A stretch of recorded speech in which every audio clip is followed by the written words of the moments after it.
Amigos e amigas internautas, mais uma vez o site Folha de Notícias, ao vivo, direto aqui do consultório do Hospital Incar, precisamente no consultório do médico cardiologista, Dr. Arthur Gonzalez. Dr. Arthur, mais uma vez, é um prazer tê-lo participando da nossa live. Nosso boa noite. Boa noite, Edson. É um prazer estar aqui de novo no Folha de Notícias. Estou à disposição para esclarecer qualquer dúvida. Doutor Arthur, segunda-feira em Santo Antônio de Jesus já vai ter a reabertura do comércio em nossa cidade. Como é que o senhor está vendo? Qual a avaliação, o balanço que o senhor faz desses dias de pandemia em nossa cidade, em especial também as ações do INCAR inerente ao Covid-19? Bom, Edson, a gente abriu pronto atendimento de gripe aqui do Hospital Incar desde o dia 20 de março, com o objetivo de separar esse paciente que está com sintomas, com suspeita de Covid, do ambiente da clínica, porque a gente recebe muitos pacientes crônicos. E a gente viu, nessa evolução aí a partir do dia 20 de março, começar a aumentar progressivamente os casos, ao ponto que no final de junho a gente teve, meados de junho, uma aceleração muito grande aqui na cidade. Aumentou muito o pronto atendimento do paciente de Covid, e na última semana de junho e as primeiras 2 semanas de julho, a gente viu muitos pacientes graves, uma incidência de muito paciente em UTI, pacientes bastante complexos. E nas últimas 2 semanas a gente vinha vendo uma tendência de queda que se mostrou bem consistente nessa semana. Então, semana passada e essa, a gente vê que a curva vinha sempre ascendendo, e aí de uma semana para cá parece que ela vem caindo, coincide também com o fechamento do comércio, menor circulação de pessoas. E agora o comércio reabrindo manter os cuidados do isolamento, do distanciamento social, cada pessoa ficar 1,5 metro da outra, não ter contato físico, abraçar, pegar na mão, manter sempre a máscara, isso é muito importante. Lavar as mãos aos contatos, ao pegar em superfícies, qualquer superfície, não levar as mãos sem estar lavadas aos olhos, a boca. Cuidado também de não estar manuseando a máscara, pegando na máscara. E outros cuidados também, como evitar sair a todo tempo, ficar mais em casa, e principalmente nos contatos que vai ter aí durante a semana, não ter muita aproximação. Então, manter uma distância aí de 1,5 metro. Obviamente, a parte econômica de uma cidade, da economia de um país, ela é muito importante se todo mundo trabalhar, porque daí vem o sustento, vem os impostos, e precisamos manter o comércio aberto, mas para isso precisa ter uma segurança que vai ter leito para todo mundo, e cada vez mais tem que ter menos doentes. Então, o apelo que eu faço à comunidade é que mantenha os cuidados, e devemos focar as ações agora, Edson, de isolar as pessoas que estão com sintomas. Então, toda aquela pessoa que começar um sintoma, qualquer sintoma, febre, dor no corpo, começar a espirrar, dor de garganta, tossindo, dor de cabeça, ele não deve ir ao trabalho. O ideal é que ele faça um atendimento médico para ser avaliado, observar quem são seus contactantes para também ficar isolado, para que essa doença não se dissemine, porque a doença ela é feita, o contágio de pessoa a pessoa. Então, uma pessoa passa para outra. O vírus não é igual a dengue, que é um mosquito, não é pela pele, é pela via respiratória. Então, se a gente mantiver uma distância, mantiver a máscara, e a pessoa que ficar doente ficar em casa, ser isolado por 14 dias, e não só a pessoa, mas também as pessoas que moram na casa, os filhos, o cônjuge. E aí é uma maneira que a gente tem de diminuir o número de pessoas doentes. Com menos pessoas doentes, menos pessoas terão risco de ser contaminadas. Amigos internautas, estamos conversando com o médico cardiologista, Dr. Arthur Gonzalez. Dr. Arthur, com toda a sua experiência profissional que o senhor tem no mundo da medicina, como o senhor avalia em relação à primeira fase, né, do combate ao coronavírus. Qual o balanço que o senhor faz? Positivo ou negativo? Olha, isso é muito difícil a gente analisar, porque a gente só vai vendo as coisas depois que elas acontecem. A epidemia tem essa característica, né, de você estar vendo hoje o que aconteceu há 3 semanas atrás. Então, esse pico que teve no início de julho, de pacientes graves, é o comportamento da população em junho. As medidas poderiam ter sido talvez mais agressivas no começo, mais setorizada a nível nacional, com a liderança nacional mais posta. Mas, enfim, o que a gente tem agora é uma doença disseminada em todo o país, em vários municípios, e cada município, cada região vai ter que monitorar seus dados, né, seus leitos, o número de pacientes doentes, e manter essa política de educação à população. É muito importante que todos façam o esforço de não estar transmitindo o vírus. O vírus vai estar no seu amigo, pode estar no seu parente, pode estar no colega de trabalho, então a gente tem que manter o distanciamento.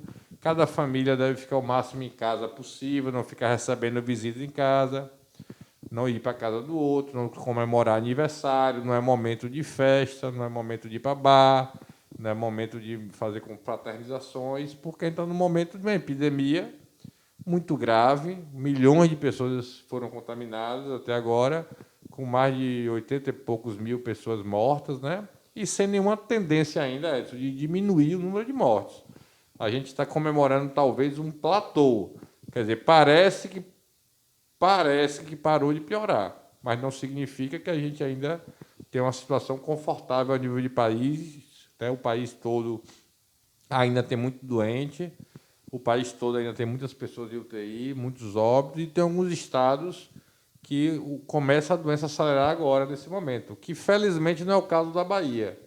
A Bahia está num processo, provavelmente, de estabilização do número de doentes, com a capital tendo menos doentes cada vez mais. A gente entra em contato frequentemente com os colegas de Salvador, que está tendo grande facilidade de transferir os pacientes de convênio para as UTIs lá dos hospitais de convênio, e para mim os pacientes do SUS aqui da nossa região também têm conseguido transferir, porque começa a ter mais disponibilidade de leito de UTI em Salvador.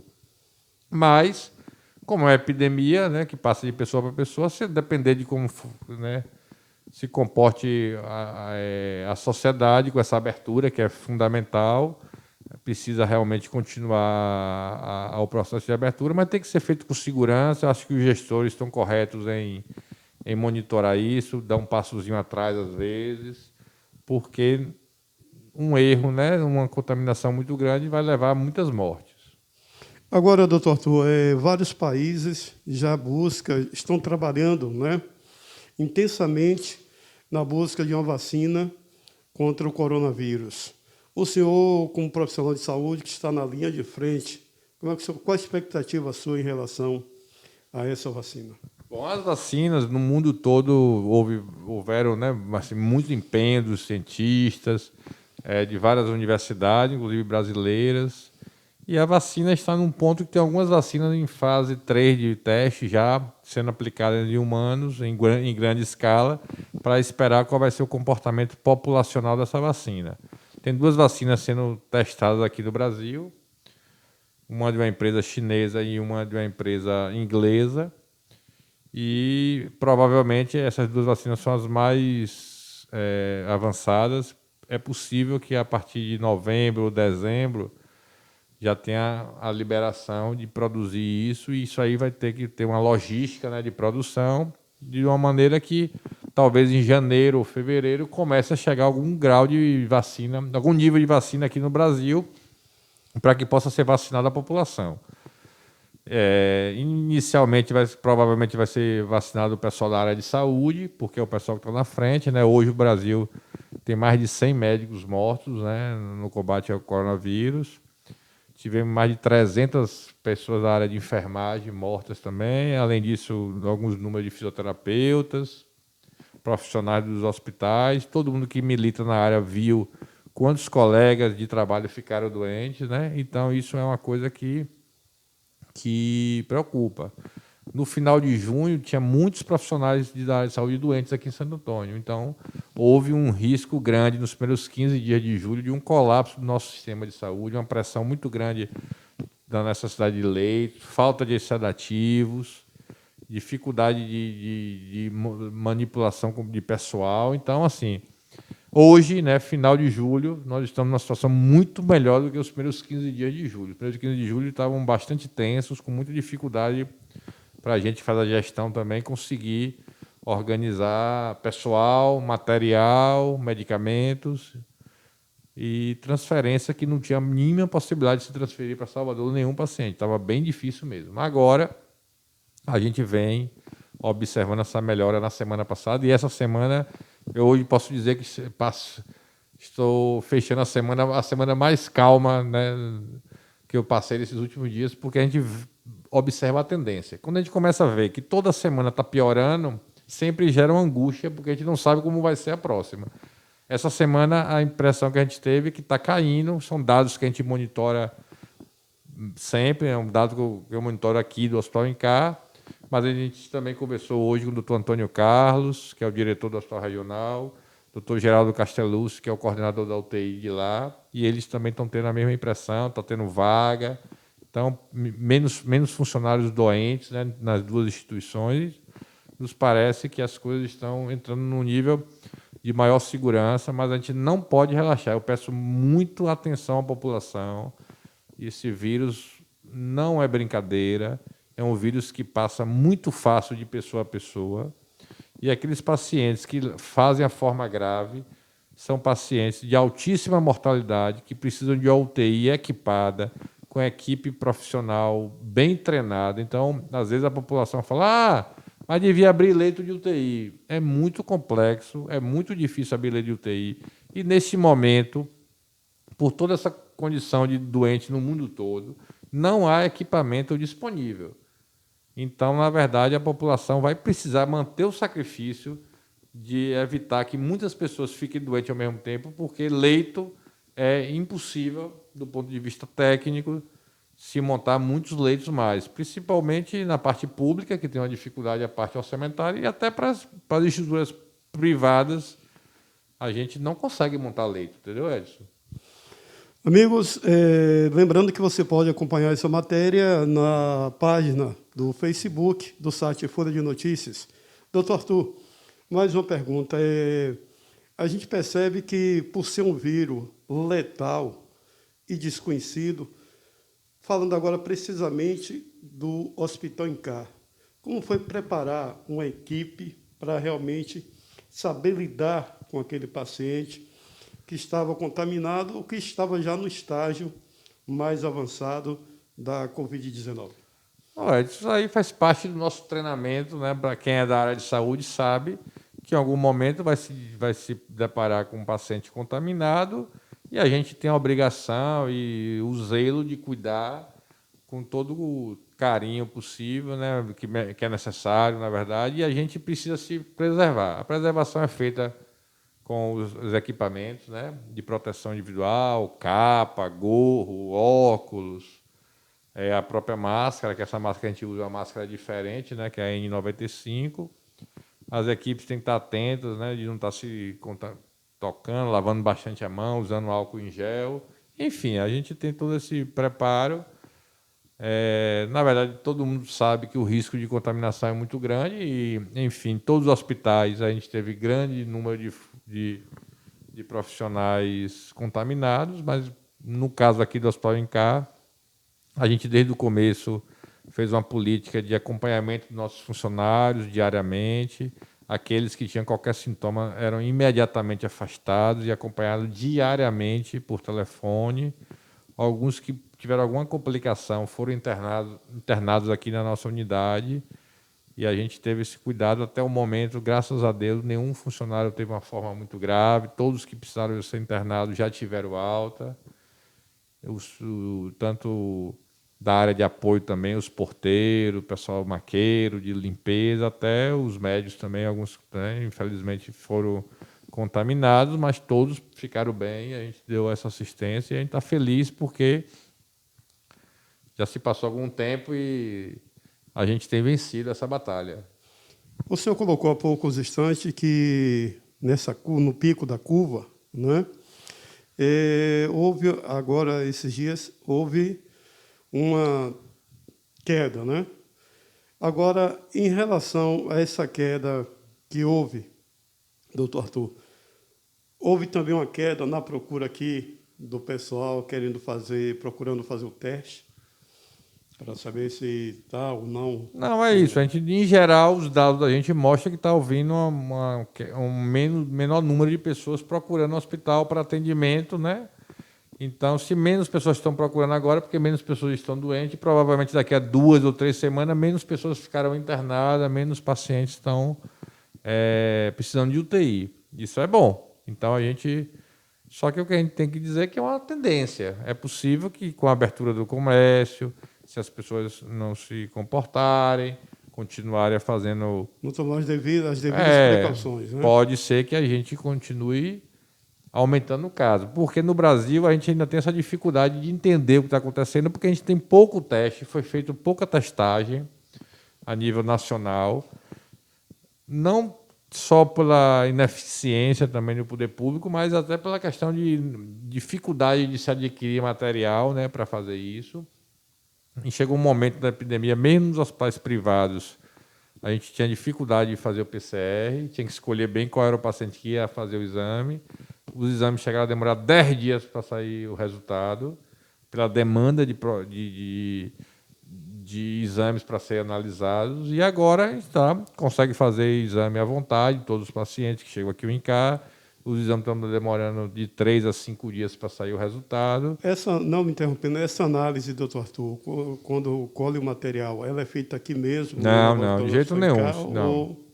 Esse exame do PCR é um exame de biologia molecular, poucos laboratórios do Brasil fazem.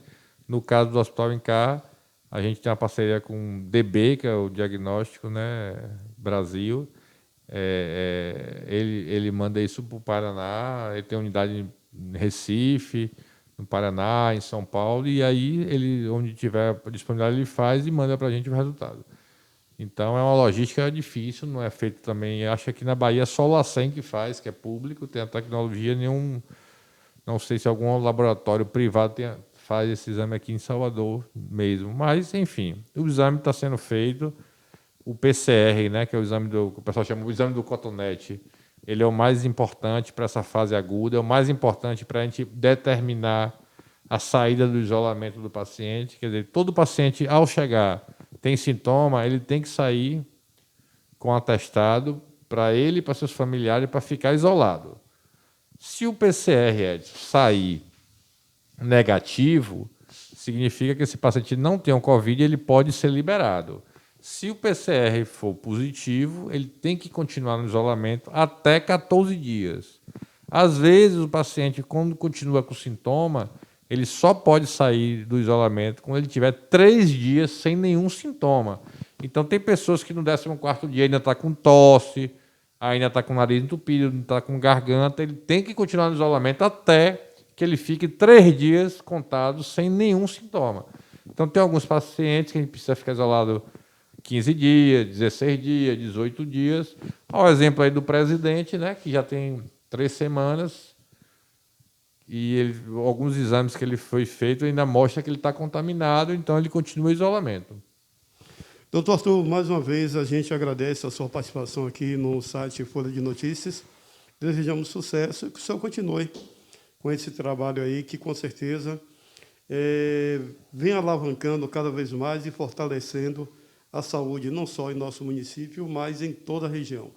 A gente vem mantendo todo o atendimento aqui no Hospital INCAR, é uma coisa importante que a gente tem que falar, porque os pacientes crônicos, diabéticos, com pressão alta, colesterol, precisam vir para os seus médicos, né? Pacientes que já tiveram infarto, derrame, tem que voltar ao cardiologista, ao neuro, ao endócrino, se tiver um problema urológico, fazer os exames, porque não só de Covid as pessoas adoecem. Então, pacientes crônicos, às vezes estão com dor no peito, com falta de ar em casa, estão com medo de vir para o hospital, porque tem medo de pegar o Covid e estão tendo um quadro grave de infarto, de angina e precisa vir ao hospital.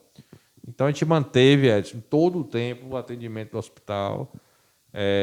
Não foi suspenso as consultas das especialidades, mantemos aí a hemodinâmica, que faz o cateterismo funcionando, endoscopia, colonoscopia, centro cirúrgico, a UTI tem internado também os pacientes graves de outras patologias, como AVC, infarto, infecções, algumas cirurgias de urgência foram feitas, fraturas, cirurgia de abdômen agudo, né, tipo apendicite, colecistite. Enfim, o hospital está funcionando, acho que a gente tem que tentar, como sociedade, buscar um caminho de funcionamento de tudo, mas com muita responsabilidade, mantendo essas medidas e cobrando de quem não está fazendo o certo fazer. Então, se um paciente vem aqui, entrar no hospital em casa, não está de máscara, ele não entra.